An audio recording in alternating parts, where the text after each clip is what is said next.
Assalamu alaikum. How are you guys? Are you there? Yes, Mr. Okay, great. Let's get started. So as we said last time, today we're going to focus on the general questions because all the specific details, we discussed them. Remember that the skills that we've covered so far are, number one, vocabulary in context. Number two, we have statements. Number three, inferences. Number four, evidence. Number five, function. And then number six, paired passages. Number seven, informational graphics.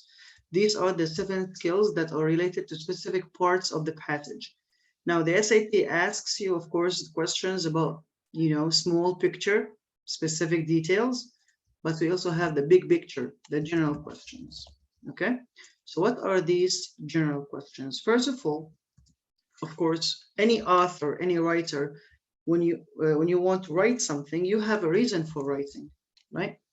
This reason, we call it in academic English as the main purpose. So you'll have questions asking you about the main purpose of the author. Now, usually when we teach the main purpose of any passage or any story, we have 4 general purposes, and they are to persuade. So you try to change somebody's ideas or beliefs about a specific topic, and that's why you write about it. Sometimes just to inform, okay, so to provide information about the topic. Sometimes to entertain. For example, when we write short stories, novels, and so on. And there's another one that's general. It can work in any of these, which is to express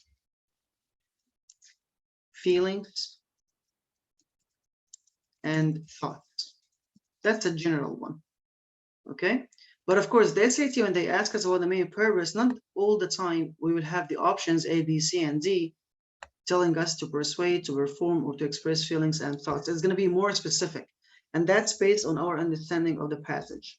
Of course, today, after we talk about these different types of general questions briefly, we're going to start immediately practicing. Okay, so you have a specific reason you want to write, right? You either want to change people's ideas and beliefs about something, that's persuade. You want to inform them about something, or you want just to entertain them, or express your thoughts, your ideas, your beliefs and feelings. Okay, you cannot write about everything in one passage, right? So you have the main idea. And the main idea is the topic, the whole topic, plus so what?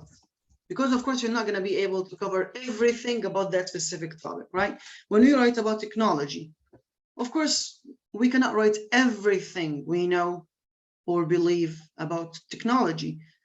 In every passage, we have one main idea. It can be, for example, the advantages of technology. It can be the disadvantages of technology. It can be the daily use of technology. It can be about advances and developments in technology, right? So technology, for example, here is the topic, but because you cannot cover everything about the topic in one passage, you get something about it, and that's the so what. Technology, that's the topic. Okay, so what? What are you going to tell me about technology? And that's your main idea. In a similar way, when the passage, usually when the passage is a story, then we're going to have a summary question. So they will give you 4 options, and they will tell you which statement best summarizes the passage. So the main idea and summary, they are similar to each other. But the main idea, usually it's when we have a scientific, a passage, and the summary usually when we have a narrative passage taken from a story or a novel. So these are now 4 general questions. Okay, so first we talked about the reason why we write about something, right? Beside the reason, of course, you have your own point of view. So there will be a question about the point of view of the author towards the topic. Now, your point of view will affect your word usage, right? Or word choice. Because when you support something, of course, you're going to use positive words.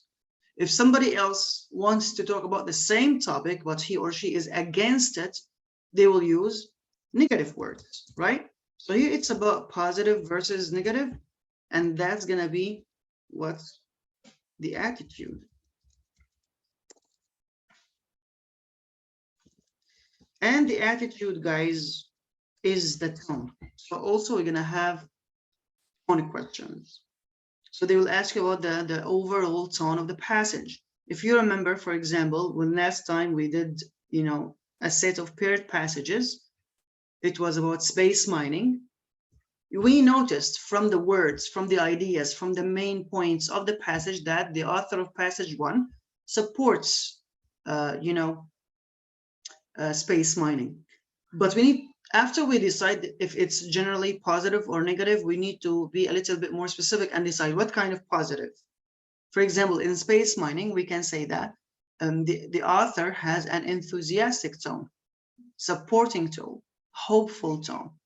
While in the author of passage 2, he didn't say that it's completely negative. He admitted that, yes, one good point about space mining is that it will enrich us all. However, there are some environmental concerns.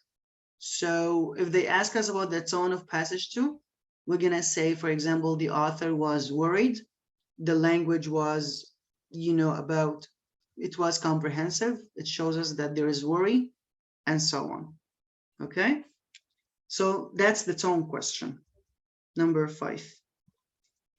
Do we have something else? So we talked about the purpose, the main idea, the summary, the point of view, the tone, and then questions about the structure. Okay, and here, if you remember, we already covered what's called text structure. And we said when we talk about the structure, there's a general question, there's a specific question.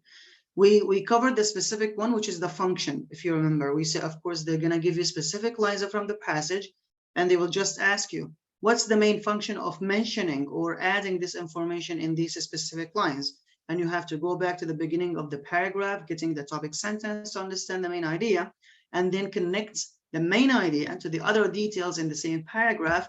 And then you will be able to understand how this specific paragraph is structured and how the specific lines you are asked about are used.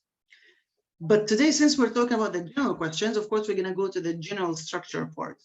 So here we have 2 types in general questions. First of all, they will ask you about the overall structure. And we're going to do some questions about that today. So they will just ask you, when you read the passage, forget about the information. Okay, remember, guys, most of these questions that we're talking about, especially the purpose, the point of view, the tone, and the structure, these go back to the second category of question. Remember, we said in the reading test, we have 3 categories. We have information and ideas, we have rhetoric, and we have synthesis. In synthesis, we have only 2 skills. We cover them: paired passages, how to combine the information from 2 different passages and answer questions about both passages. The second skill in synthesis was graphics, how to combine information from the passage with the data from the graph to answer some questions. So these are the only 2 skills that we have in synthesis, because we said synthesis means combination. And here we only have these 2 skills where we have multiple sources of information, so paired passages and graphics. In information and ideas, we covered, for example, vocabulary in context, statements, inferences, evidence. And now in rhetoric, we have those. Of course, main idea and summary, these are also information and ideas, okay? But main purpose, point of view, word choice, tone, structure, all of these are rhetoric questions. And when we talked about rhetoric, we said it's about the author's style. And in all of these questions, we don't actually answer the question what.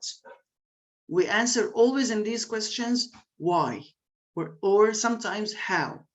So the main purpose simply is asking us, why is the author, talking about this topic, right? The point of view. What kind of opinion does the author have about this topic and why? The tone, is it positive? Is it negative? Why? And so on. So here again, in the structure, we said one type will ask about the overall structure. They will not ask about the information and ideas here. No, they will ask you, okay, you've read the passage. Okay, You answered the specific questions. Now tell me, how are all the ideas or details structured in the passage? And we're going to do some examples. Another one, we have the shift of focus. This is also important. Okay, shift of focus, you know, again, we're talking about, of course, the main idea, but maybe I have two main parts. So they ask us where this shift from the first part to the second part happened, and what was the first part about and what was the second part about. So for example, you can imagine yourself here in a movie. It's one movie. It's maybe one or more main characters, maybe one or more heroes, but it's the same general story. However, I'm sure that we all know that the movie has many different scenes. And that's the shift that we have in the question. Okay, like when you have a shift from one scene in the movie to the other.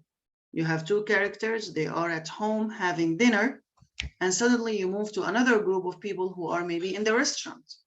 That's a shift. We are moving from one scene to another. Here we have a similar thing, which is shift of focus. What was the focus of the author in the first part? How did it shift to the other part? And what was the shift about? Okay.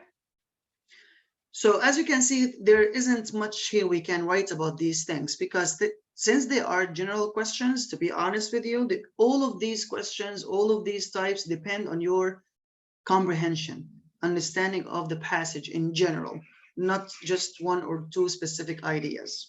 Okay. Before we go to the practical part, do you have any question? Because of course it's better to show than tell. But if you have any question, we can answer it now, then we can move to practice.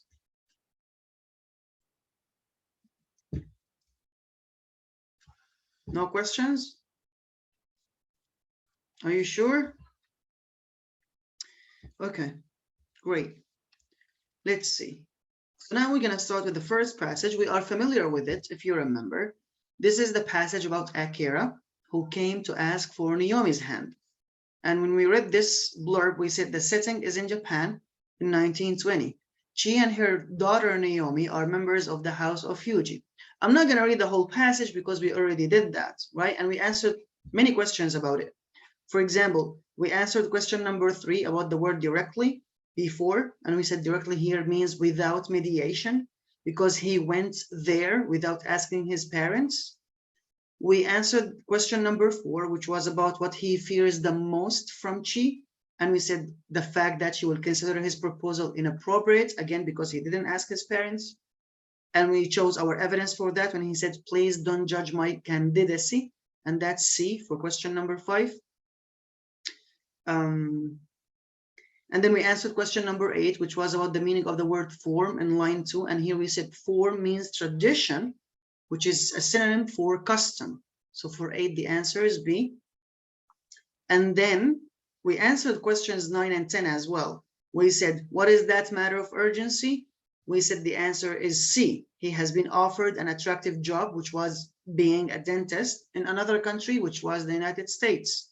And we had our evidence here in C, where I think it's in B. Okay, so we answered many of these questions already, but we have a lot of other questions that are general that we can answer now. But before we answer these questions, again, if you remember, it was a rainy night. Akira has already an understanding with Naomi. They have a kind of understanding. The mother didn't know about that, and that's why she was shocked when he asked for Naomi's hand. He told her that he came in this probably inappropriate way because he you know, has an emergency. He has an urgent matter, which is deciding whether or not to travel to the United States. And we stopped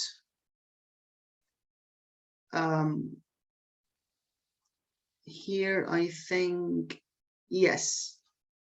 When he said at the end, we have an understanding, please don't judge my candidacy by the unseemliness of this proposal.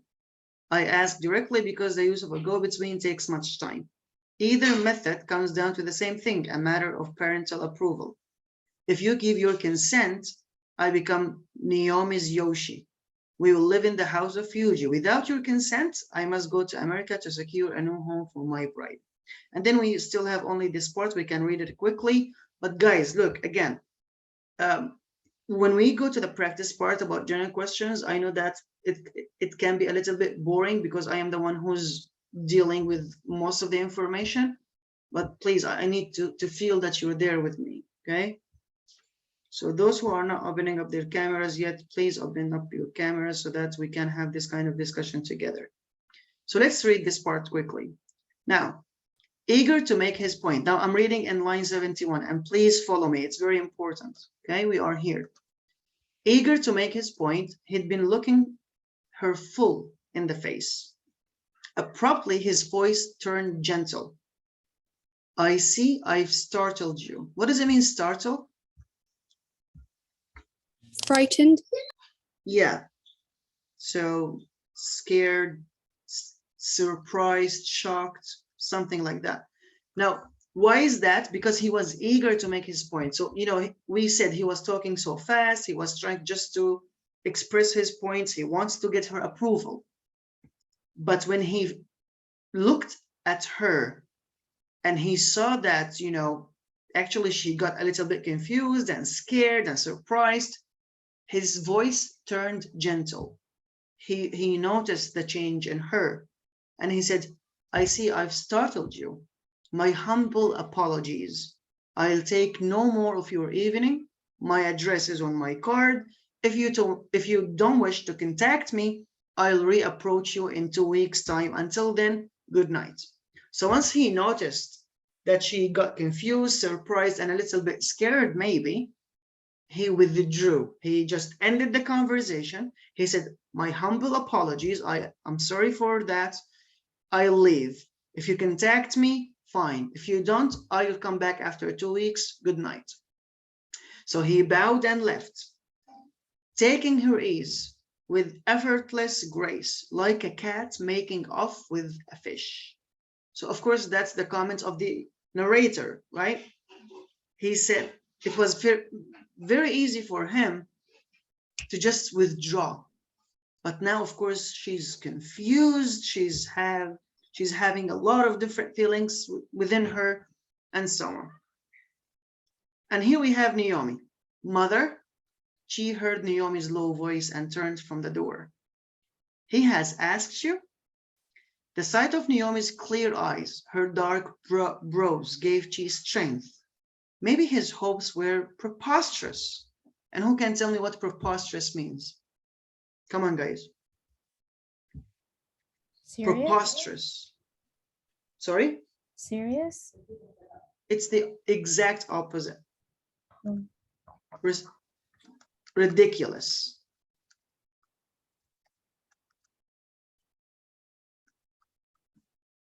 Because, you know, her daughter came to her and she said, he asked you? So now she thinks that her daughter, what? Agrees with her, like he has just these kind of fantasies and ambitions. And here Naomi, her daughter, would never accept such a person, right? Because he's still young, he's still studying, and so on. And then now, look, where did you meet such a fellow? Imagine, look, and here we have the exclamation mark to show us the shock, the surprise. Imagine, he thinks he can marry the Fuji heir and take her to America all in the snap of his fingers. Of course, she's mad at him right now, right? Because he will take her only daughter, and that's something significant in any mother's life. Now, she waited for Naomi's ripe laughter. So what did she expect her daughter to do? To laugh, to make fun of him, because she thinks that his hopes were ridiculous, preposterous. Like, what are you thinking about? How can you even imagine that you will marry my daughter? But here is now the surprising part, even from Naomi. Naomi was silent. She didn't laugh. She stood a full half minute looking straight into Chi's eyes. She's just looking at her mother in the eyes. Finally, she spoke and she said, I met him at my literary meeting. Naomi turned to go back into the house, then stopped. So now after she gave her the answer that she met him in a literary meeting, she wanted to leave, but then she stopped. She looked at her mother and she said, Mother? And of course, she said, yes. and she said, I mean to have him. So actually she agrees to marry him. And of course here the passage is over, but if we just, you know, if we want to think about what's happening next, is that the mother is even more shocked. Maybe she will have a heart attack after these few words that her daughter said. Okay. Now, this is everything. The passage is over. The first two questions are general, and they are related to our topic today. So let's see how we can answer them. If we see here, question number 1 is saying, which choice best describes what happens in the passage? So as you can see, this is a summary question. Okay?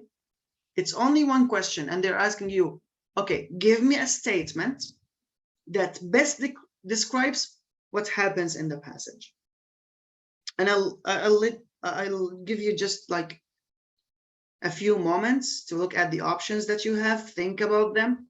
You already know the story now. We've read it together, and I believe you can get the right answer. So read the options and send me the right answer on the chat box as usual, please.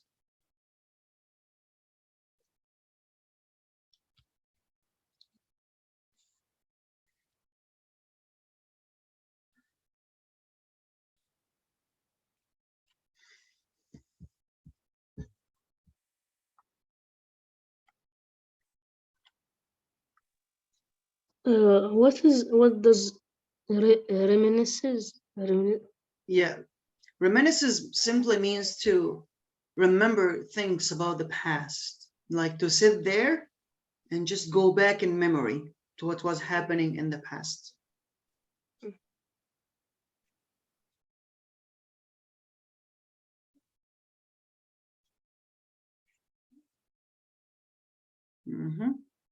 Good. All right. So now, if we want to summarize the whole thing that we have here about what's happening in the passage, let's look at A. One character argues with another character who intrudes on her home. No. First of all, he didn't intrude. She called him to come inside, if you remember, because it was rainy. And she said, this is a nasty night. I'm sure that you can wait, you know, or your topic or your matter can wait for a minute or two. So first of all, he didn't intrude, and there wasn't an argument. All what happened is that he requested something and she was surprised. And that's why what we will find here in B is the right answer.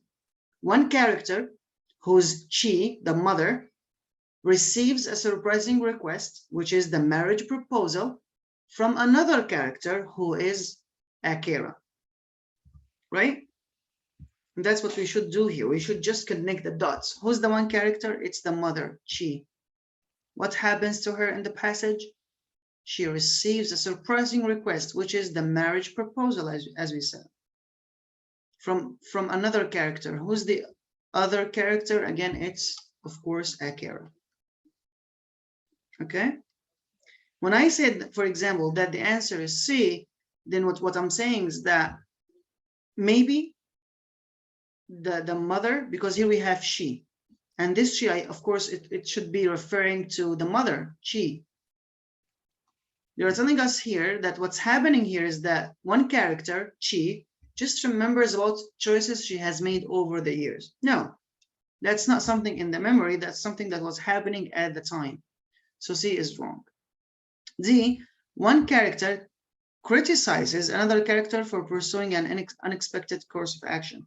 Now look, this is tricky, okay? And a few of you guys chose it. It's fine. But first of all, she doesn't criticize him. All she said, does she know about any of your ambitions? And then when he said, you know, we have an understanding, she stopped asking other questions. She was just surprised and shocked. She didn't argue, as we said in option A. There wasn't criticism. Yes, maybe she criticizes him, but within herself. But there wasn't apparent criticism in the passage. And that's why. Do we have an unexpected course of action? Yes, it's the marriage proposal. But there is no criticism here. Remember, all the reaction that we got from the mother is that she's surprised, she's shocked, and a little bit she's startled. Okay? but there's no criticism apparent here. So despite the fact that D is tricky, you have to be careful. As I told you many times, it can be only one word that makes the whole answer wrong. So now we agree that the answer is B. If we move to question number 2, which choice best describes the developmental pattern of the passage? So again, simply what they are asking us about here is the structure, right? Like, what's happening here? What kind of story do we have? Is it a careful analysis of a traditional practice? Is it a detailed depiction showing of a meaningful encounter? Is it a definitive response to a series of questions? Is it a cheerful recounting, telling an amusing anecdote, personal story?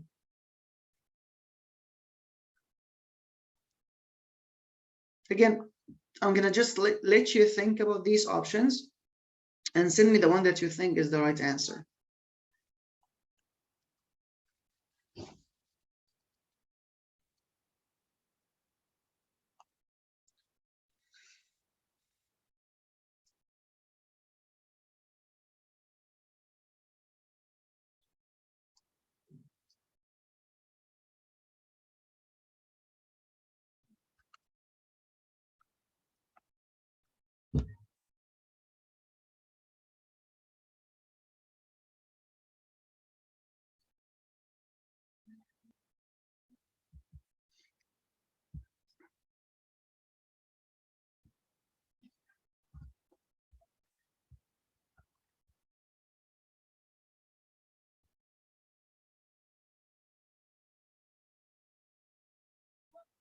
In this question, they're asking about the overall structure, right?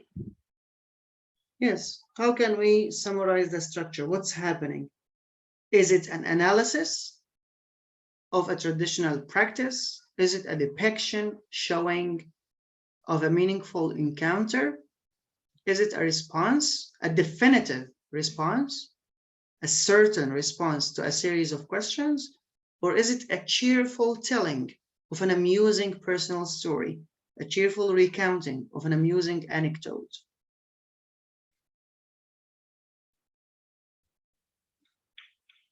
Because of course here, when we say definitive, it means ultimate, final response, final answer, and so on.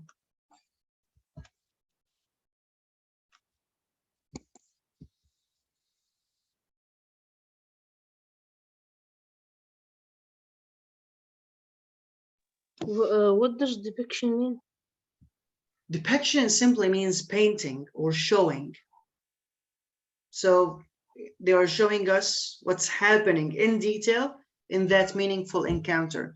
And if I ask you, what is an encounter? What can you say? When somebody encounters somebody else or something. Meeting? Yes, meeting, exactly.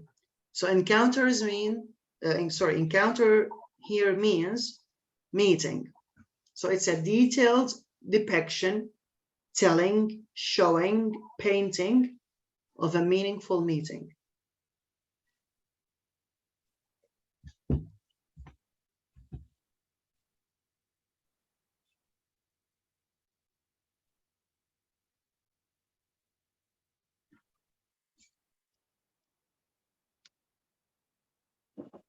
Description, you can say. The best word for depiction is description. Okay, that's the best synonym I can give you. A detailed description of a meaningful encounter, meaningful meeting.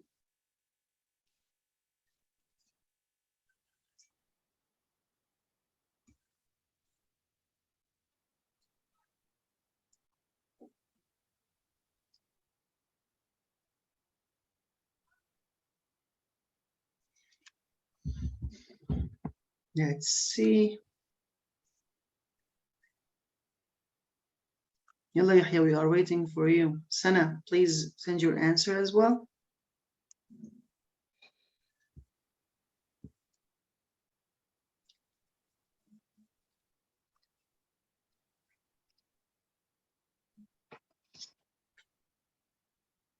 Okay, let's have a look at them now. First of all, is it a careful analysis of a traditional practice? Now, did they mention a traditional practice in the passage? Yes, that the parents must go to the bride's or the girl's parents to ask, you know, for her hand. That's the traditional practice. But you know that the whole story, the main event here is that Akira didn't follow this traditional practice. He just went there on his own. So we cannot say that the whole passage here is just analyzing that traditional practice. Now, we mentioned that, yes, we have a traditional practice, which is the mediation, where parents of the man go to the parents of the woman asking for her hand. But he didn't do that. And that's the main problem, right? Like if I ask you, what is the main issue in this passage? What's happening here? We said that there's a surprising request. Why is it considered surprising? Number one, of course, because we know that they are from the Fuji house, and we said in the blurb that it's a noble family in Japan. But the most shocking fact is that he went there by himself. So he didn't follow the traditional practice. So I cannot say that what we're doing here is just analyzing the practice, right? So A is wrong. If we think about B, you will find actually that this is the right answer. What's happening here? We have a meaningful meeting. Meaningful, it doesn't mean that it just has meaning, of course. Here it means significant meeting, important meeting between Akira and Chi, the mother. And it's a detailed depiction. And we said the best word for depiction is description. And yes, they described everything, the way he was, you know, talking, the way he looked, the feelings that he had, and the same thing to Chi, the mother, how she was feeling, how she was confused, and so on. So B is the best answer. What we have in this passage is a detailed description of this significant, important meeting between Akira and Chi. Is it a definitive response, which means a final answer to a series of questions? First of all, even if we consider this proposal as a series of questions, at the end, did we have a final answer? Do we know if they accepted the guy or not? We don't. We know that Naomi wants him. She accepts him, but we don't know about the mother, right? D, a cheerful recounting, a happy telling of an amusing story? Of course not. As you can notice, it's quite serious, right? It's marriage, and it's in Japan, and it was in 1920, where we had, you know, traditions and customs and cultural issues. Marriage was really, really serious at that time. So I cannot say it's just an amusing story, right? That gives me B as the right answer. So these two questions are general. And as you noticed, when we answered these two questions, we didn't go here and there to specific lines. We cannot do that because these are general questions. So my advice to you, whether you read the passage first or you go to the questions immediately and then you go back and forth between the passage and the questions, when you read the question for the first time and you're confused, because I'm sure that many times you're going to feel that the options are similar. That's what comes to our mind the first time.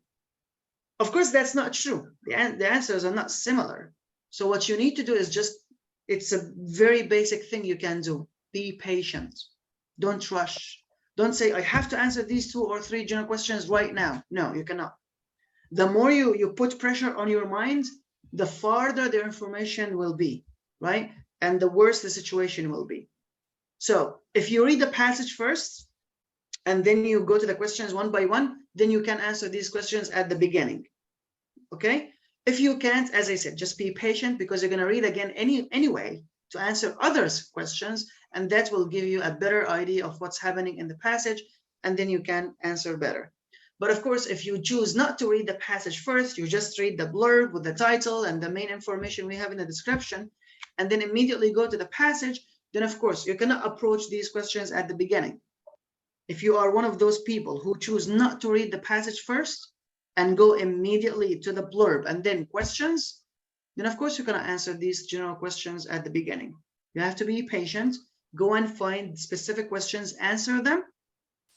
By the end of doing that, you will have read the whole passage and now you can answer these general questions. Okay, guys. But in general, how to answer general questions? Of course, you have to go back to the blurb. As I said, never, ever skip the blurb.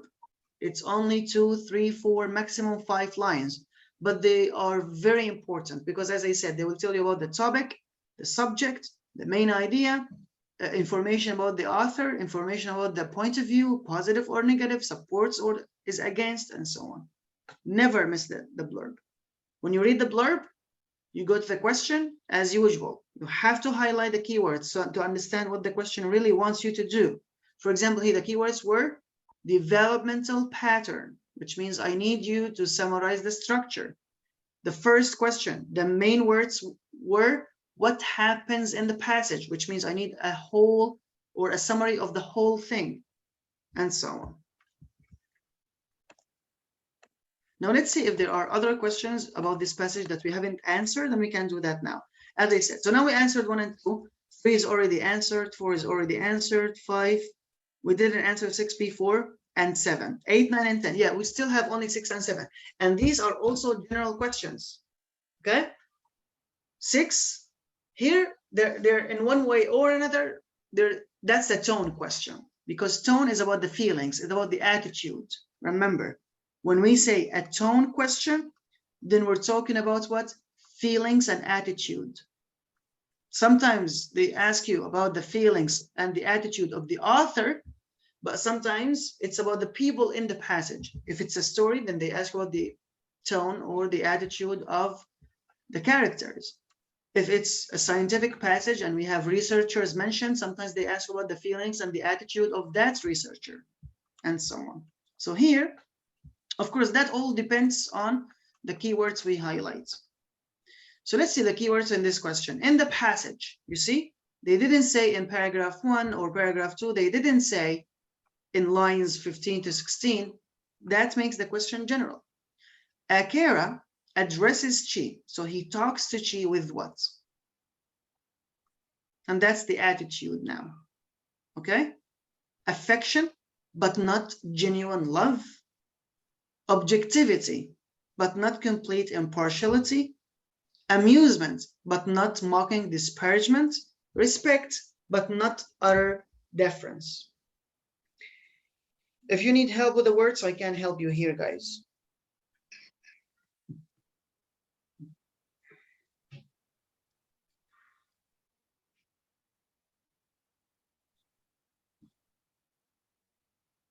So how in the passage is Akira talking or addressing Chi? With affection, with passion, but not genuine, real love, or with objectivity, which means, you know, without being biased, without preferring one thing to the other, but not complete impartiality, because impartial here means the same as objective. When you are an objective person, it means that you are neutral. You are not with or for something, and you're not against it. You are neutral. You are in the middle. You are objective and impartial. Or is he talking to her with amusement, but not mocking disparagement? And disparagement means disesteem, kind of disrespect or underestimation. Or D, he's talking to her with respect, but not utter deference. Deference is just a stronger word for respect. Okay, so it's the same as respect, but in a stronger or a higher level. So I'm waiting for your answers now. Okay, again, if you want to go back to the passage and read here and there, that's fine, you can do that. What matters now is not to be fast. That matters when you are doing the actual thing, the real test. But now, since we're practicing, yes, I want you, of course, to be a little bit fast, but what's more important is to get the right answer. And remember here, Akira is the guy and Chi is the mother. It's not Naomi, so you don't get confused.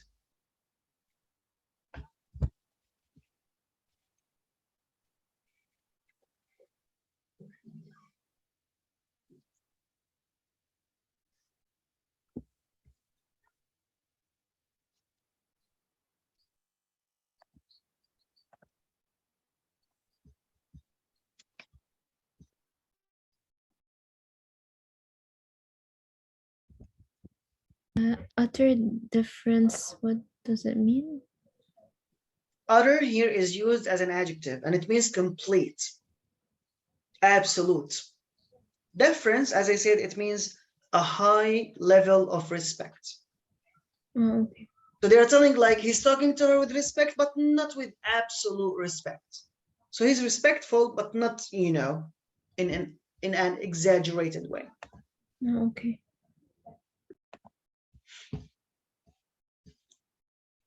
Tasneem, if I ask you to eliminate one answer, I just need you to tell me that this is absolutely wrong. What is the first answer that comes to your mind? C. C. Yes. C and A. Exactly. Both of them. Okay. معلش طولي بالك يا رضوى. Okay. A works as well. Yes, exactly.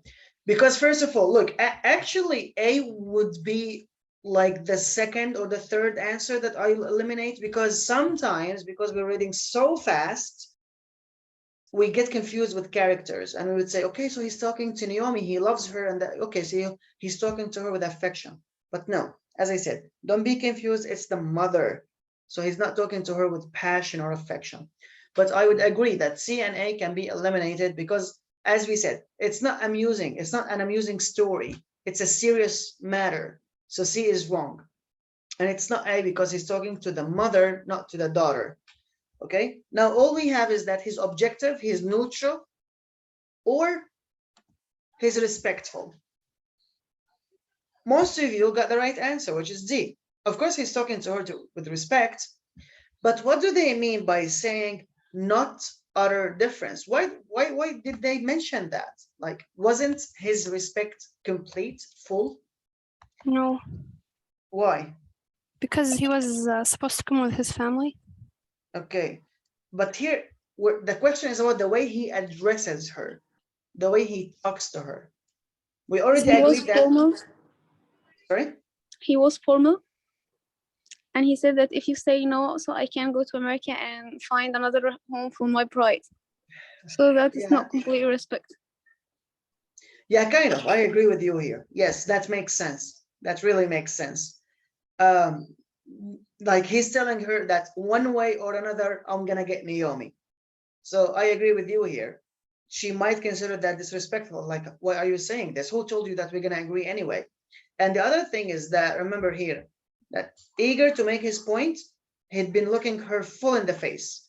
And remember, we're in Japan in 1920. When you talk to the elderly, you don't look them in the face. They're gonna kill you if you do that.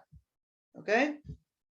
But of course, why did he do that? Well, not because he's disrespectful, but because, you know, confidence. He was in the heat of the moment. He has all of these ideas in his head, and he wants to make sure that she likes him and accepts him. And he just wants to, you know, tell her about how he and Naomi has this kind of understanding. He forget everything about, you know, traditions and culture, and he was just looking at her full in the face. And that's, of course, kind of, you know, I'm not gonna say disrespectful from his point of view, because he didn't mean to. But that's why they said, like, yes, he was respectful, but not with utter deference. Okay? But of course, the answer is not B. I cannot say he was objective, because if I say that he's objective, which means, okay, you accept, it's fine. You refuse, it's also fine. I'm neutral. Of course not. He's kind of, you know, fighting just to get Naomi. So I cannot say he was objective about that. Of course, he's not. He's subjective. That's a personal issue for him. And then another general question, but it's not about the whole passage. It's general about the first paragraph, which is the main purpose. Okay? And the main purpose is short. Sorry, that's the first paragraph, not the main purpose is short. That doesn't make sense. The first paragraph. Okay? Which I believe is just the first 4 lines. So remember now, that's a purpose question, which means it's not about the information. It's about why it's mentioned there. When they said Akira came directly, breaking all tradition, was that it? Had he followed form? Had he asked his parents to go to speak to, sorry, his mother to speak to his father, to approach a go-between, would she have been more receptive? And we said here, had he followed for is a literary version of the third conditional, which is if he had followed for. And of course, you should know in grammar that we use the third conditional to talk about an unreal situation, an imaginary situation in the past, because we know that he didn't follow for, but we were just imagining, what if he had followed for? Would the mother have been more receptive? Would she have received them in a better way? So what we are doing here is going to be our answer. Okay, the purpose of this description in paragraph 1. Are we trying here to describe a culture, criticize a tradition, question? Of course, question here as a verb means doubt or challenge. Question a suggestion, but of course, doubt is better. Or analyze a reaction. And here's the thing. You cannot just answer this question by reading the 4 lines. You need to have this kind of understanding of how language is used. You need to read between the lines what's going on. So when we asked ourselves this question, when he went there, he broke all tradition, but what if he had followed form? What if he hadn't broken the tradition? What if he had asked his parents to go and approach a go-between? What is the question now? Would the mother, she, have been more receptive? Would she be more welcoming? That's the first paragraph, 4 lines only. So what are they telling us here?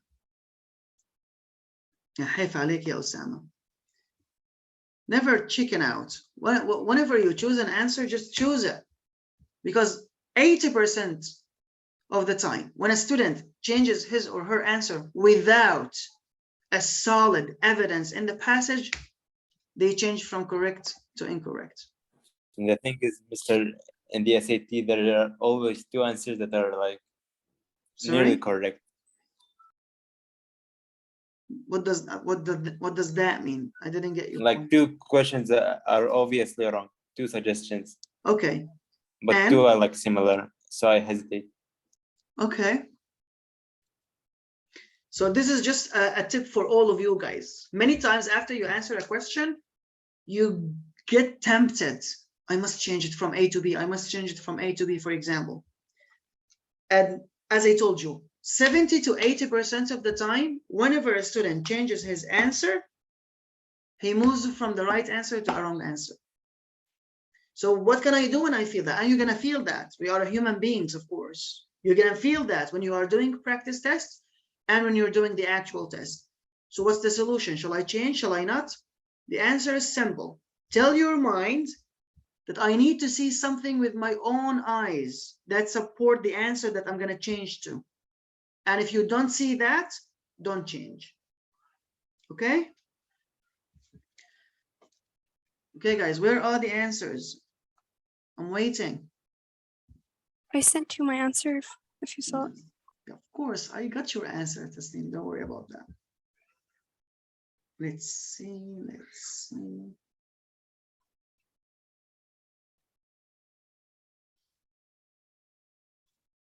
Okay, so the answer is D.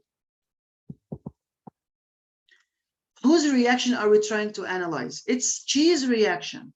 And the main question, the main part was, would she have been more receptive? Would she change the way she reacted to Akira if he had followed the tradition and, you know, asked his parents to come with him? So we're not describing a culture, of course, because we said earlier that culture is a main thing and tradition is one part of the culture. Okay, so why didn't we choose B? Yes, we have a tradition mentioned in the paragraph, of course, but we're not criticizing the tradition. And we're not questioning a suggestion. We're just analyzing her reaction.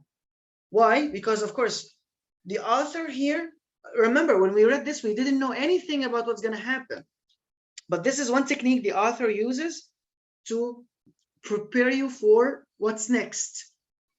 Okay, because if the author didn't tell us about the tradition, if he didn't tell us about, you know, that he broke this, we would still just be asking ourselves, why is she so mean to him? Why is she talking to him that way, right? But once you got already prepared by the author, like the author is telling you, hey, look, what he's doing here is wrong. He didn't follow the tradition, and that's why. How would she receive him? In a cold way. She would not be welcoming him and hugging him. Yes, my boy, come here, let me welcome you. Of course not. She was shocked, she was surprised, she was startled. So we are just trying to analyze her reaction, but in a different way. We were just, again, asking ourselves, what if he had followed form? Would she receive him in a better way? So we are analyzing a reaction. And if you ask me again, what reaction? She's reaction. Okay. Choice solution can work if we if the question is the main purpose of the passage, not the first paragraph. What is it? Choice D. The main Choice purpose D. of the passage, analyze a reaction. Does it work? Madam. Come again. Okay. The main purpose of the passage, the whole passage, is analyzing a reaction. No. Look, remember, we had a similar question, and it was here, right? Whether one character criticizes another one, whether one character remembers in the past about the choices she has made over the years, right? So here we said, even in question number 2, we said we don't have an analysis of a traditional practice. Yes, that tradition was mentioned, but we're not trying to analyze it. And we're not trying to describe the culture. Simply, we have this meeting between Akira and the mother, right? And that's why, for example, in question number 2, we chose B. The passage is just a detailed description of the meeting that happened. Okay? So the main purpose of the passage is just to depict this meeting. And of course, like, it's not the same thing exactly, but it's similar enough in question number 2. And we said that's, look, what we're doing in the passage here is just describing this meeting between Akira and Chi.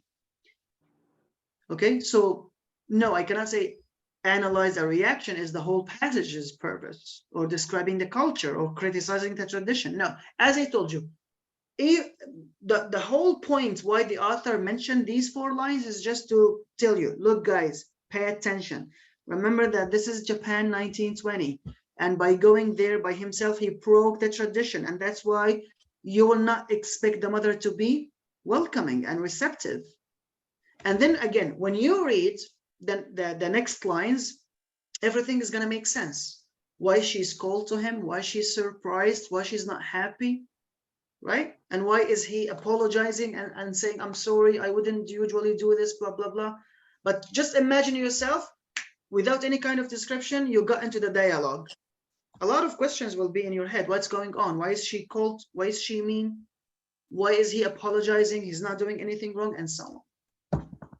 Okay. All right. We still have a lot of work to do. Actually, I have a lot of work to do because you are sitting there. I don't know if you are drinking, or because every like 5 or 2 or 3 minutes, the camera goes up. I think you eat something or drink, and then it goes down again. That's a good technique. Anyway, we still have a lot of work to do after the break, but now, as usual, let's have a 15-minute break. So we're going to come back at 6:50, and then we're going to do another passage, inshallah.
Mr. I don't know if you know, but you're muted.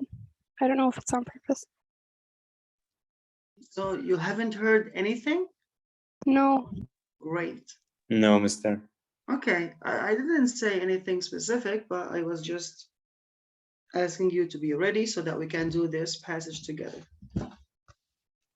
Okay, let's see. So here we have this passage adapted from Virginia Woolf, 3 Guineas. Here, Woolf considers the situation of women in English society. So from the beginning, as you can see from in the blurb, they are telling us, look, guys, what's being here said in this passage is about the situation of women in the English society. Okay, which means be prepared to the nagging that she's going to do in this passage.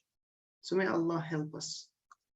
Right, so close at hand is a bridge over the River Thames, an admirable vantage ground for us to make a survey. So she's saying that we are here close to the River Thames on the bridge, and that's a good place actually to, you know, make a survey. The river flows beneath, barges pass, laden with timber, bursting with corn. There on one side are the domes and spires of the city. So here, maybe this can be, you know, the historical part of the city, the domes and the spires. And on the other side, what do we have? We have the Westminster and the Houses of Parliament. So that's the governmental or political side of the city, where we have these buildings.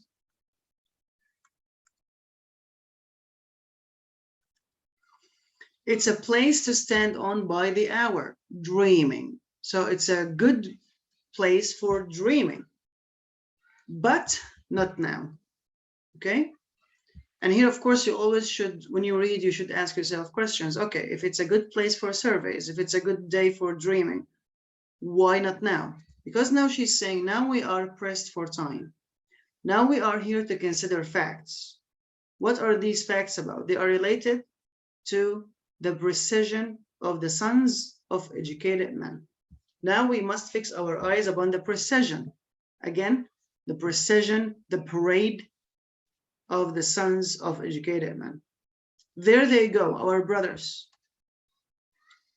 who have been educated at public schools and universities, mounting those steps, passing in and out of those doors, ascending those pulpits, preaching, teaching, administering justice, practicing medicine, transacting business, making money. So here she's just, in these 2 lines, we can just say that she's talking about the education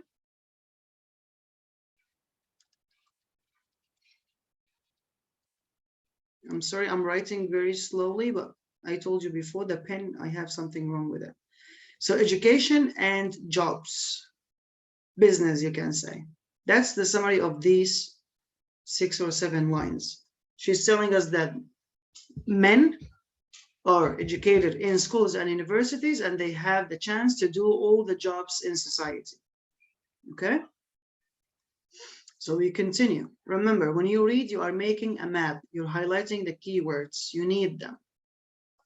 It's a solemn sight always. Solemn means respectful, serious. It's a solemn sight always.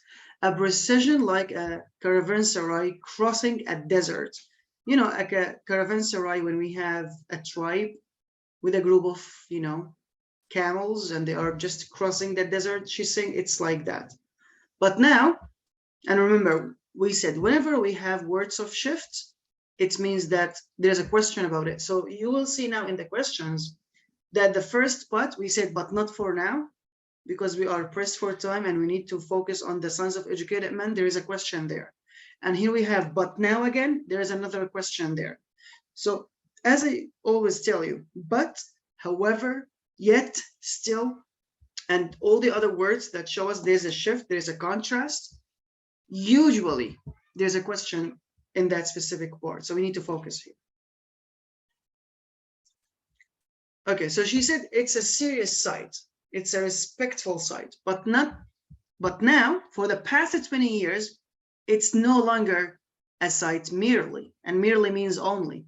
So it used to be just a sight. You just stand there and look at it.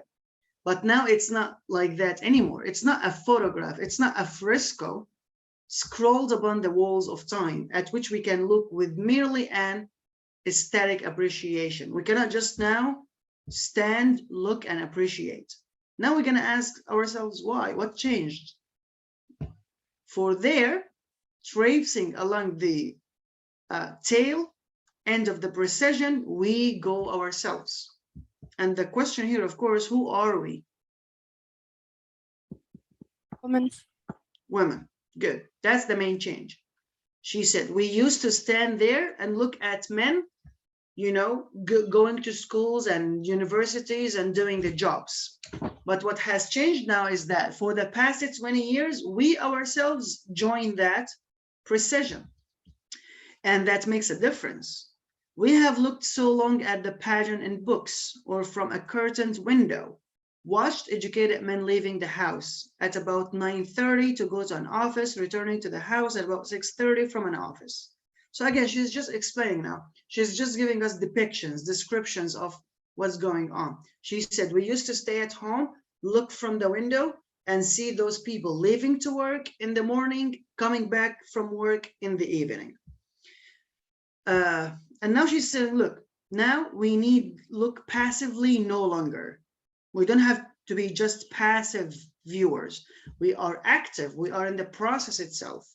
We too can leave the house, can mount those steps, pass in and out of those doors, make money, administer justice.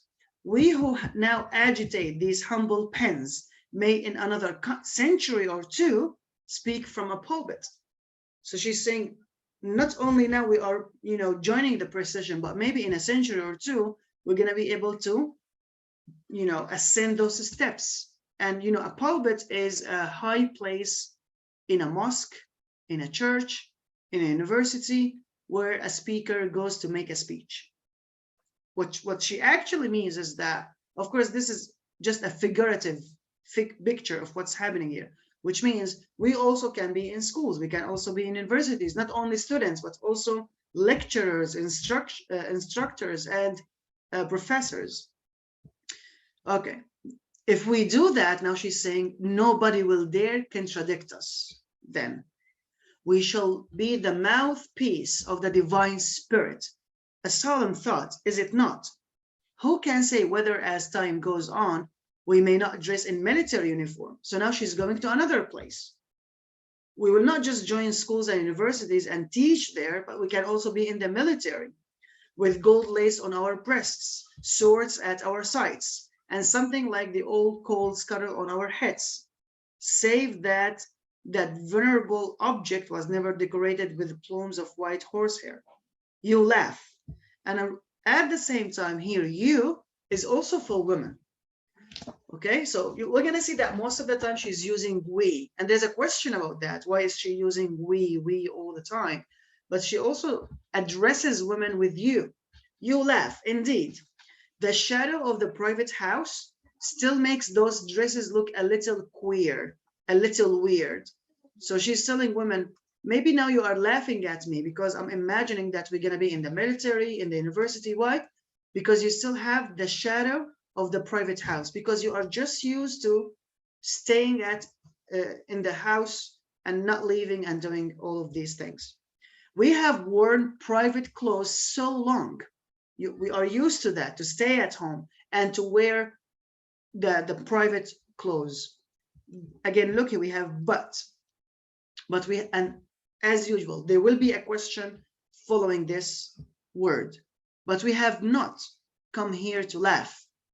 Even if you are laughing at me, we're not here to laugh.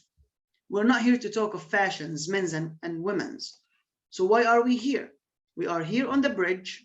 Remember, look, we are getting back to the beginning on the bridge, which is over the River Thames, to ask ourselves certain questions. So that's the main purpose why we are here. And they are very important questions, and we have very little time in which to answer them. The questions that we have to ask and answer about what? So now you are telling us, okay, we are here to ask questions and we don't have a lot of time to answer them and so on. What are these questions? She's saying these questions are about the precision of educated men during this moment of transition are so important that they will change the lives of all men and women forever. These questions are so important that they can change our lives. For we have to ask ourselves, of course, the next question we have to think about is, okay, what are these questions, right? Now we know that there are questions to answer. We know that these questions are very important, and we know that these questions are related to the precision of the sons of educated men. But what are these questions? She's saying now, we have to ask ourselves here and now. Number one, that's the first question. Do we wish to join that precision or don't we? Like, do we really want to join men in their professions or not? Question number two, on what terms shall we join that precision? Number three, above all, the most important question, where is it leading us? Where is it taking us? This precision of educated men. So now we know exactly what she is here to discuss. She is here to discuss these three questions. Do women really want to join men in their profession and work? And number two, on what terms, what are the conditions, what are the specifics of the situation if we want to join? And number three, where is it going to take us if we join? The moment is short. It may last 5 years, 10 years, or perhaps only a matter of a few months longer.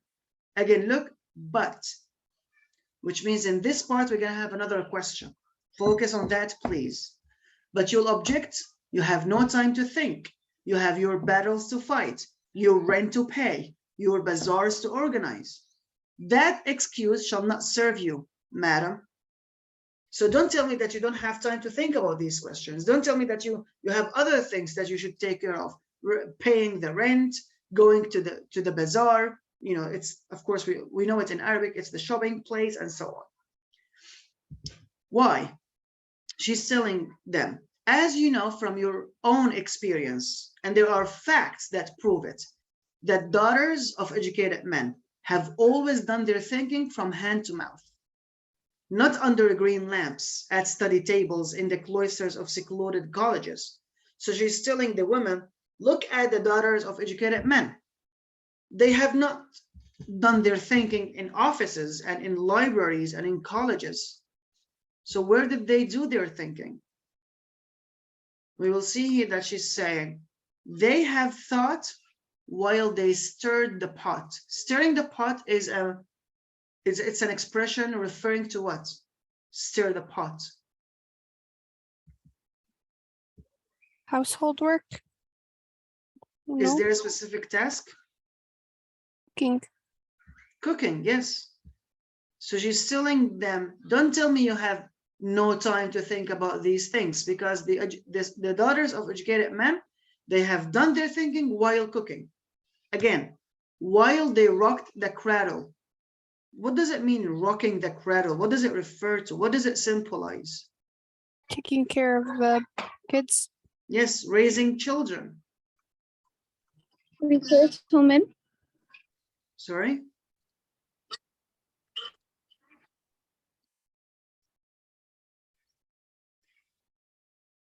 It was thus. This is, and she's telling it them now, this is how they won us. This is how they gave us the right to our brand new sixpence. Okay? So now, this is how we got this sixpence. Of course, the sixpence is a coin. But do we expect it to be a literal, physical, actual coin? Of course not. And we're going to have a question about it. Okay? They will ask us, what does she mean by the sixpence? So just focus on the structure. She's telling them, we are here to answer these 3 important questions. These questions are so important that they can change everybody's life. Number 2, she's telling them, don't tell me you don't have time to think. And I'm saying that we can do it based on the experience of the daughters of educated men. They thought while they were cooking, while they were raising children. And that's how gave us this 6 pence, this coin. But what does she mean by the coin? We're going to have a question about that. That's why I cannot tell you what she actually means now. It falls to us now, which means it's our responsibility now to do what? To go on thinking, to just continue thinking. What are we going to think about? So they won us. They gave us the 6 pence. And now it's our responsibility to think, how are we to spend that 6 pence? Think we must. Let's think in offices, in omnibuses, while we are standing in the crowd watching coronations and Lord Mayor's shows. Let's think in the gallery of the House of Commons, in the law courts. Let's think at baptisms and marriages and funerals. Let's never cease from thinking. What does it mean, cease again? Stop. So simply what she's telling them here, let's never stop thinking. Let's think everywhere, in offices, in buses, while we are watching shows, in funerals, in marriages, everywhere, let's think. What are we going to think about? She's telling us, what is this civilization in which we find ourselves? What are these ceremonies and why should we take part in them? What are these professions? You see, that's the focus here actually. And why should we make money out of them? Where, in short, is it leading us? The procession of the sons of educated men. And now the passage is over. So as you can see, guys, we're not doing magic here, but it's going to be magic for us. It's going to work like magic for us when we go to the questions. We have to read and understand. We have to make this highlighting. We have to ask ourselves questions and answer those questions while we are reading. You cannot just be a passive reader. A passive reader simply means a person who reads to receive information. If you do that on the SAT, you're going to lose a lot of points. You have to be an active reader. An active reader makes the passage as if the author is talking to him or her and asking questions and answering questions and having a discussion. That's the right mindset that can help you to succeed on the SAT. You cannot just be a passive reader. Okay, read and answer questions. That's not how the SAT works. You have to go deep in the information. You have to, again, highlight, focus on main ideas, ask yourself questions, discuss things, and so on. Okay? Any question about the passage before we proceed to the questions? Is there anything that you would like to ask about? Anything that's not clear in the passage? No question. So I'm going to ask you. All right, Osama. Maximum in 3 sentences. That's the maximum. What would you say to summarize this passage? Yalla ya Osama.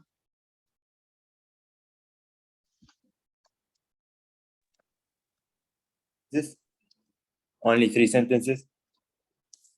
Sorry? Only 3 sentences? That's maximum. And you don't have to write them. Just tell me. If somebody asks you to summarize this passage. Author who's talking about like inequality and like the privileges that men have, like going to school, that women don't. Mm-hmm. Women don't? Are you sure? At that time. No. Or some women. It's not that. She said, for the past 20 years, things have changed. Right? She said, now we can go and we can study and we can make money. So yes, they used to be, as you said, privilege. What is it? Privilege to men, but not anymore. She said, we cannot just now be passive viewers looking from the window while these men are going and coming. We can also go and do these jobs and get money out of them. So she's not really talking about equality between men and women here. What is the thing that she wants to get out of this passage? Who can tell me? Why they want to become like men? And do you think that she prefers if they join men or not? No. Yes. Right. She wants them to join, but she wants them to be knowledgeable about it. Think about it. Not just, yeah, let's go there, let's do these jobs. No, she said, stop for a moment, ask yourselves, do we really want to join? On what terms? And where is this precision taking us? Because she said at the end, what is this civilization that we are running after? So she wants them, of course, to join men and do jobs and go to the army and be preachers and be professors in universities. But the main issue for her here is to think about these things. Where are they taking us? Okay. Thank you, Osama, and thank you, Tasneem. All right, let's move to the first question. And as you can see, it's a general question. It's about the main purpose of the passage that we talked about today. So now they're asking us, okay, you read the passage, you highlighted, you understand the whole thing. Let me ask you this question. What is she trying to do in this passage? Why is she writing this passage? What is the purpose of this passage? Again, I'm going to give you not a few minutes, that's a lot, a few minutes. I'm going to give you 1 minute or two. Review these options, A, B, C, and D. Look at them. Think of what we've done together. Think of the reading that we've had now. And tell me what you think. What is her main purpose in this passage? Of course, the authors.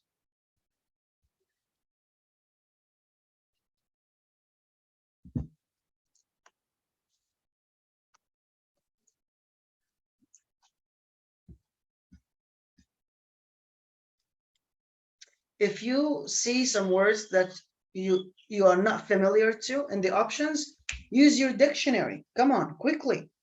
Use your phone, use your laptop, use your iPad, whatever you have. Don't let a word, hinder you from choosing the right answer. Because now we have the chance to use a dictionary. On the real test, you will not have the chance. So use it now.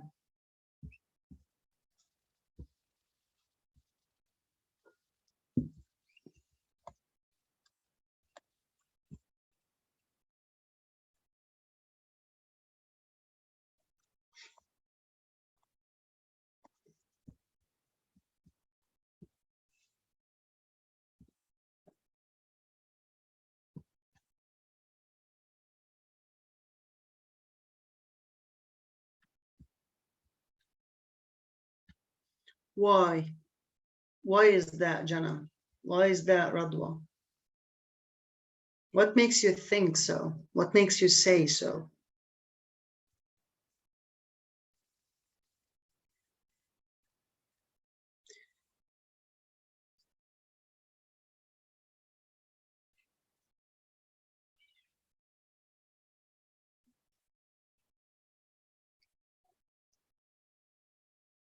Okay. So, if we really do understand the passage, then we should know that C is immediately wrong. Okay, she's not complaining about the social divisions and how severe they are. No, it's the opposite. She said that for 20 years, for the past 20 years, they have the chance to do the same thing. Okay, so sorry, I don't know what's happening. So C is wrong. Okay, now D. Ya Jama, question, when we use it as a verb, it doesn't mean ask. Okay, it means doubt. That's what it means. And even if we want to use it in the context of asking, it's not normal asking. It's investigating and interrogating. Okay? Because here, question the feasibility. Feasibility simply means possibility. To doubt the possibility of an undertaking, of an action, of a project. No, she's not doubting the possibility of women joining the precision of the sons of educated men, right? She has no doubt about that. She was just asking them, do you really want to join them? If yes, on what conditions? If you know these conditions, tell me where is that going to take us? She has no doubt about it, right? But she wants them to think deeply about this issue, because we said that these questions are very important, that they can change everybody's lives, right? So it's not C, it's not D. Is it A, to emphasize that the value of a tradition? What is that tradition? We don't know. So the answer is B. As you notice, she's trying to stress, to emphasize the urgency of an issue. What is that issue? Joining the precision of the sons of educated men. How do you know it's urgent? Because she kept saying, we don't have time. The questions are important, but we don't have enough time to answer them. So we have to answer them quickly, right now. Okay, so the answer is B. If we move to question number 33, look, again, it's a general question. And of course, you should know by now that the general questions are always at the beginning. Okay, all the general questions, they come at the beginning. Whether it's only one question, 2 questions, 3 questions, even 4 questions, they will be always at the beginning because they are general questions. Here, they're just asking us, what is the central claim? Okay, now we know the purpose. All she's trying to do in her passage is to stress women for an urgent issue, which is joining the precision of the sons of educated men. But what's her main idea? What is her key point? What is her own belief? This is the main idea question, right? Yes, central claim simply means main idea. Again, think of these options and send me your answers.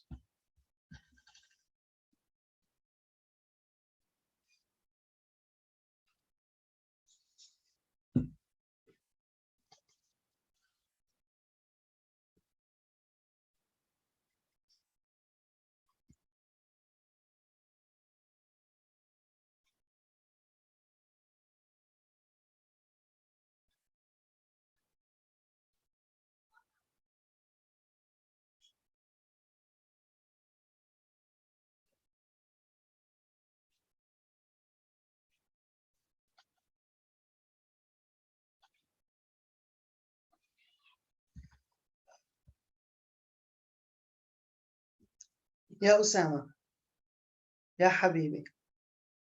She told them, you don't have any excuse not to think, because others have already been thinking for a long time while doing the traditional duties, raising children, cooking, doing the housework. So I'm saying that because everybody should know that B is wrong.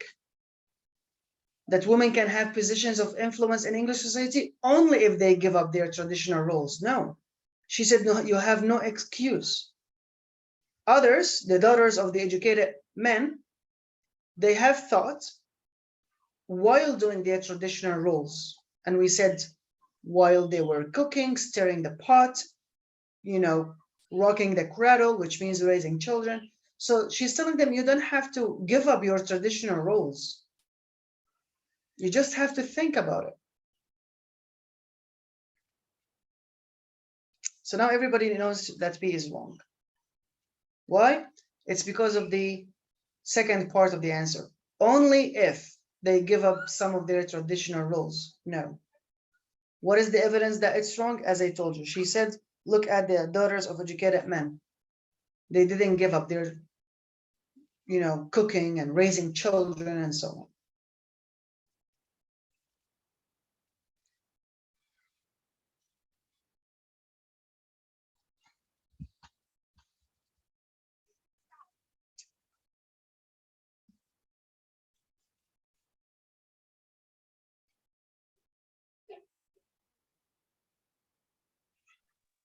Mister, Yes. what does grave mean here?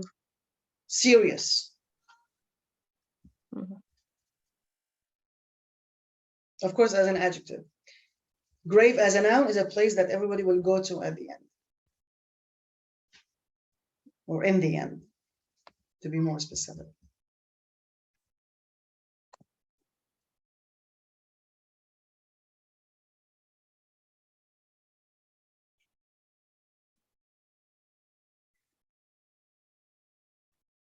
I'm going to count to 3 to receive the answers of the others.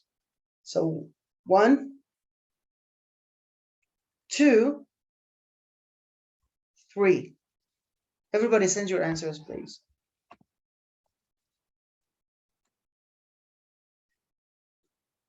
Okay. So what's her main idea here? Is her main idea that, for example, let's say D, the entry of educated women into positions of power traditionally held by men will transform those positions? No. It will transform everybody's life. And we said that, she said those questions are very important, that if you think about them and find the answer, they're going to change the lives of men and women, but not change those positions. Okay? Be careful. It's not about changing or transforming the positions. It's about transforming everybody's life, men or women. So is it C, the male monopoly on power in English society has had a grave and continuous effect? She's saying that because men are doing all the jobs in society, these have some bad effects. Like if you choose this answer, it doesn't mean that you got the passage right. It means that you hate men, because that's not the right answer. Right, Yahya? Is that correct? Is C the right answer? No, it's not. Because she said, again, I repeated that over and over. Guys, she said, for the last 20 years, we have been doing the same jobs just like men.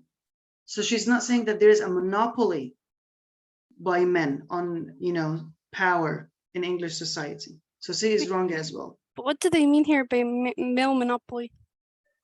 It means that man is controlling everything, because monopoly means control.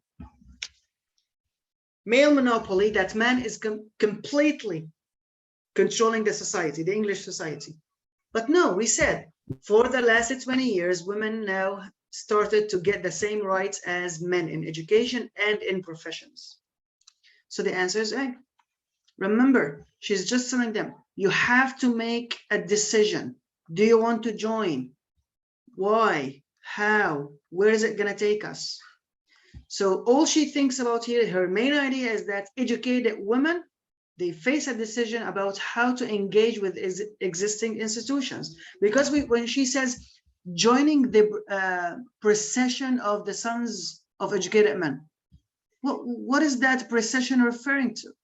Where are we joining them? In walking in the street, on the street? Of course not. It's in these institutions, as we said. You know, she said in schools, universities, businesses, making money, army. These are the existing institutions.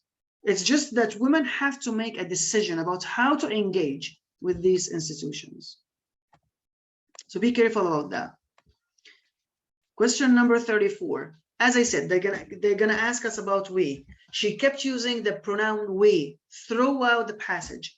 What is the main reason for that? What's the function of using we? Is it to reflect friendliness? Is it to advance the need for candor? Candor means here honesty. Okay? Establish a sense of solidarity among a group of people, or reinforce the need for respect among a group of people. So here are your keywords, guys. It's all about the keyword. Is it to show friendliness, need for candor, honesty, as I said, solidarity, or respect? Yalla ya Jamaa. I'm gonna count to 3 and you're gonna send me your answers. Okay? It's one word. You need to choose one of them. Friendliness, honesty, solidarity, and respect. So 1, 2, 3. Let's see.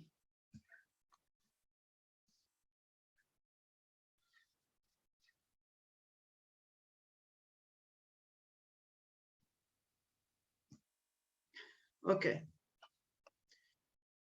So the answer is C. Solidarity, unity. She's just trying to make them feel like all women are one group, okay, that supports its members. So solidarity is the word we're looking for. Okay, now we are done with the general questions, right? So how many general questions did we have? 3. One about the main purpose, one about the main idea, and one, this is tone. Of course, this is a tone question. And you can also say a purpose question or a function question, mainly too. But I prefer if we call it tone, because what is she trying to show? Friendliness, honesty, solidarity, respect, those are feelings, right? And when we are asked about feelings, attitudes, that's the tone. Now we start with specific questions.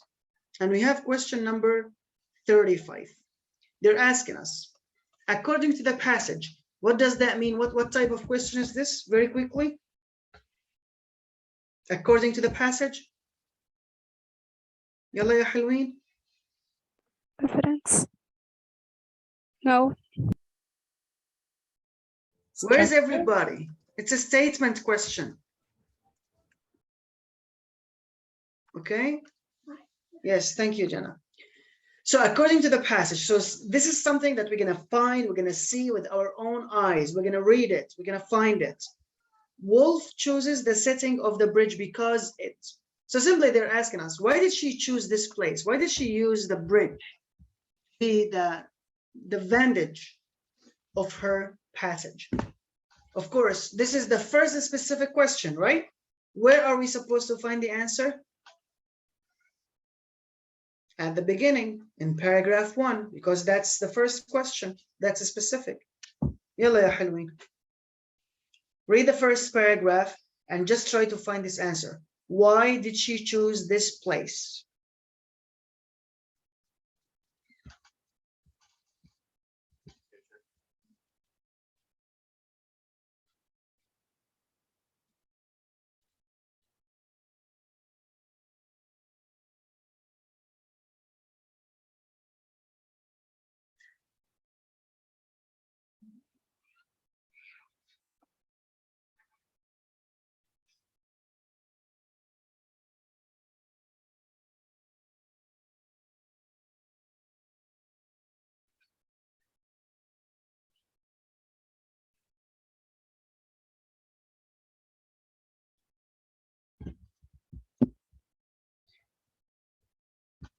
So again, you read paragraph 1, you are going to have the answer for sure. But you need now to differentiate between a tricky answer, an obviously wrong answer, and choose then, of course, at the end, the right answer.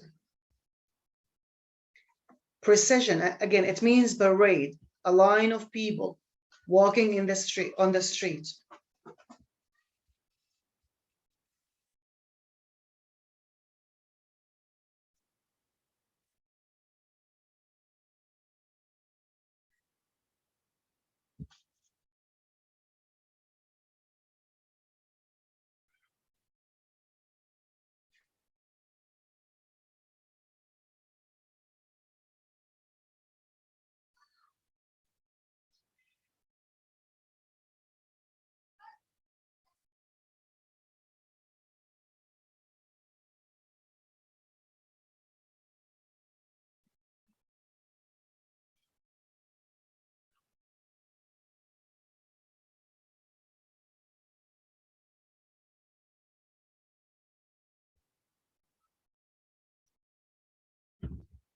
Yes.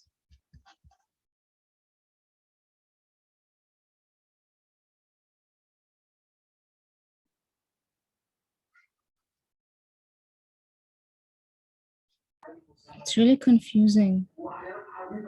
What is confusing? I don't know everything. Everything is confusing? Yeah. Haram alaykum ya jama'a.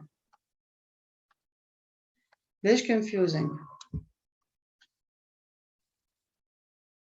Okay, here is the thing. Look, guys, we go there, right? So she talks about the bridge, it's a good place to take a survey. And she said even that this is a place to stand on by the hour, dreaming, but not now. So far, she didn't tell us why she's there or why she chose that place. Yes, she described the two sides of the city, the historical and the political. She talked about how this is a beautiful place. You can just stand there for hours and dream. But she said at the end, look, it's here. And she said, look, she mentioned directly, now we are here to consider facts. That's the answer. But of course, we need follow-up. What facts? We must fix our eyes upon the precession. Which precession? The precession of the sons of educated men. That's it. That's the answer. I told you, it's a statement question, which means the answer is directly mentioned there. You just need to go and get it. Okay? Which means, is it conducive to a mood of fanciful reflection? You know what's the equivalent of all of this line? Is just a dreaming. Is she there to dream? She told us it's a good place for dreaming, but not now. Because what does it mean, reflection? It means thinking. But what does it mean, fanciful? Means unrealistic. Yes, unrealistic, imaginary. So imaginary thinking, dreaming. Of course, she is not talking about dreaming while we sleep. No, you cannot sleep standing, can you? If you do that, you are a superhero. But she said here that we can stand here by the hour dreaming. Okay, but she already said directly, but not now. That's why A is wrong, because it refers to dreaming, and we already know that she said not now. Okay, she said we are here to fix our eyes on whom? On the precession of the sons of educated men. That's exactly what you have in B. She chose this place because it provides a good view. How do I know that? She said we must fix our eyes on whom? On the precession of the sons of educated men. So the answer is B. Did she mention historic episodes that she referred to? Yes, but is she there just to focus on the historical part of the city? No. Did she talk about the past and present sons of educated men? Because this place is symbolic for their legacy? No. Because here they added the word legacy because, as I told you, because she mentioned the domes and the spires, the historical part. And when we have history, of course, we have legacy, we have past and present. They're trying to trick you. The answer is at the end of the paragraph. She said very directly, and that's why I asked you, when we see according to the passage, what type of question is it? It's a statement, which means you have to go and see it in your own eyes. You have to.